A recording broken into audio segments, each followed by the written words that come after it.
The graph shows on the horizontal axis the percentage of questions answered, and on the vertical axis the percentage of answers that were correct. When Watch On started, the graph that shows its performance is shown here. In 2007, we observe that the performance of Watch On improved, and it is shown there. And then successively from 2008 May to 2010,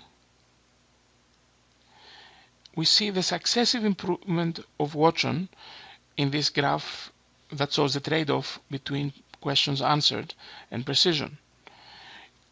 This is the area of the best human players. Observe that they answer a high number of questions and they answer a very high number of questions correctly. So it was at that time, 2010, that the people that control the decision decided that Watch On is ready to enter the competition. So the games were scheduled for February 2011. 2 games were played, and the winner would be the contestant with the highest winnings over the 2 games. Once we got into the game, it was nerve-wracking, frankly. Brad, if you're ready, make your first choice. Let's take alternate meanings for 200, Alex. 4-letter word for a vantage point or a belief. Brad. What is a view? Yes. After the first clue of the game, which Brad won, I had just this horrible feeling at that moment that he was as good as everyone said he was, and he was just going to run the whole board on us. Alternate meanings 400. 4-letter word for the iron fitting on the hoof of a horse or a card dealing box in a casino. Watson. What is shoe? You are right. We actually took the lead. We were ahead of them, but then we started getting some questions wrong. Watson. What is leg? No, I'm sorry, I can't accept that. What is 1920s? No. What is chic? No, sorry. Brad. What is class? Class, you got it. Watson. What is Sauron? Sauron is right, and that puts you into a tie for the lead with Brad. A lot of people were feeling good because Watson held his own and, was doing pretty well, but I wanted to be winning. Too close for comfort. Ken, you're in 3rd place. That means you go first in Double Jeopardy. The Double Jeopardy round of the first game I thought was phenomenal. Watson went on a tear. Watson. Who is Franz Liszt? You are right. What is violin? Good. Who is the church lady? Yes. Watson. What is narcolepsy? You are right, and with that you move to $36,681. Let's take a look at the category for Final Jeopardy. U.S. cities. Final Jeopardy is hard for us. Those questions are tricky. They often involve putting 2 different pieces of information together from different places. It involves what we think of as number of hops to the answer. So you have something missing in there that Jeopardy wants you to think of. Here is the clue. Its largest airport is named for a World War II hero. Its 2nd largest for a World War II battle. To a human, I think that's a very hard question to get wrong. And I'm used to seeing all 3 players nail very easy questions. So I get it right, then Brad gets it right. Watson only gets it wrong, but he names a city that's not a U.S. city. What is Toronto? With a lot of question marks. Now people look at that and say, wait a second, Toronto isn't even a U.S. city. Watson's not dealing with structured databases. It's trying to understand language. There are lots of cities in the United States named Toronto. The actual city in Canada also has a baseball team in the American League. Very often there are categories in Jeopardy, but the answers to the questions are not that type of thing that's named in the category. The Watson system knows that and says, yes, U.S. city might be part of answering this question, but there are other elements in this clue that must be considered. Most importantly, the confidence for that answer was very low. It's definitely not a question that Watson would have buzzed in for if it had had the choice.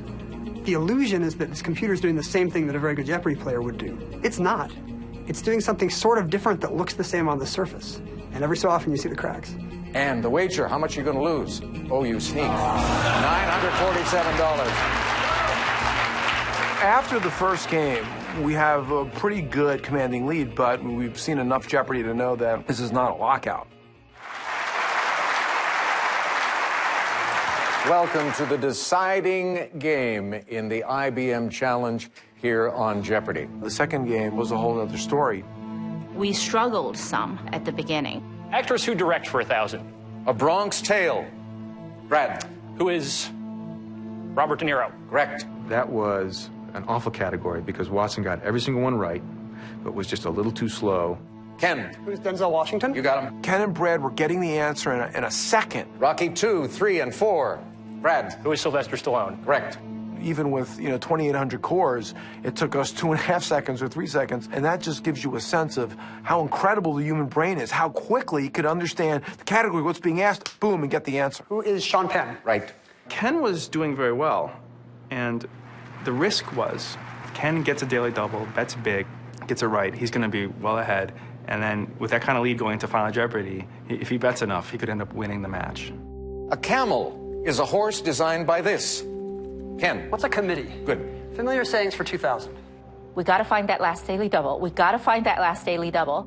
It was nail-biting. I mean, it was just intense because these guys were good.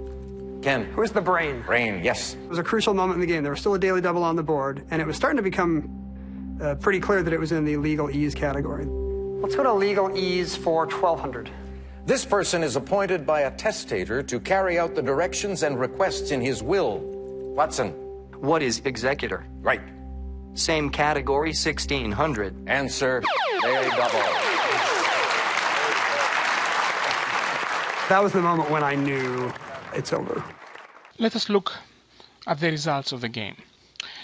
Looking at these numbers, it is fair to say that Watson's victory over the two best human players has been a decisive one.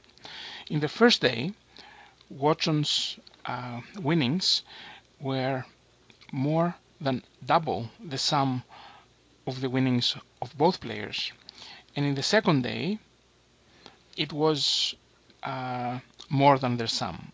Overall, the winnings for Watson were almost double the sum of the winnings of both players. A rather decisive victory. So what's next for Watson? So Watson is ideally suited to answer questions which cover a wide range of material and often have to deal with inconsistent or incomplete information. This makes it particularly appropriate for applications like medicine. Note that the amount of medical information available is doubling every 5 years, and a lot of the data is unstructured. As a result, Watson has been utilized for cancer diagnosis and selecting the best course of treatment, and Watson has been in discussions with MD Anderson and Memorial Sloan Kettering cancer centers to apply the Watson technology for cancer diagnosis and selecting the best course of treatment. So what is the analytics edge of Watson? First, we have observed that the major technology of Watson is to combine many algorithms that increase the accuracy and the confidence of the overall outcome. Any one of these algorithms would not have worked, but their combination gives Watson a considerable edge. The second important observation that gives Watson an edge is that it approaches the problem in a very different way than how a human approaches the problem.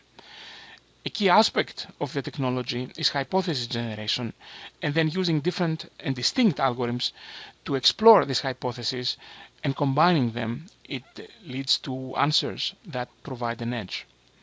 Finally, and quite importantly, Watson has a considerable ability to deal with massive amounts of data, often in unstructured form, and the vast majority of the data, 90% of it, is in fact unstructured.